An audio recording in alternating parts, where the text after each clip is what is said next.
మెదక్ జిల్లాలో వైన్ షాపుల టెండర్లకు పిలుపునిచ్చినట్లు Medak excise superintendent Srinivasa Reddy తెలిపారు.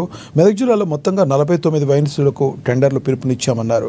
ఎవరైనా సరే 3 లక్షల రూపాయల డీడీ తీసి అప్లికేషన్ను ఫిల్ అప్ చేసి జిల్లాలో ఉన్న 3 కేంద్రాలకు సమర్పించవచ్చునని తెలిపారు. చివరి తేదీ అక్టోబర్ 18 అని, ఆ తర్వాత 23న డ్రా తీస్తామని ప్రకటించారు. ఎవరైతే రిజర్వేషన్ కోటా కింద దరఖాస్తు చేసుకుంటారో వారు తప్పనిసరిగా తెలంగాణ ప్రభుత్వం ఇచ్చిన కుల ధృవీకరణ పత్రం సమర్పించాలని స్పష్టం చేశారు.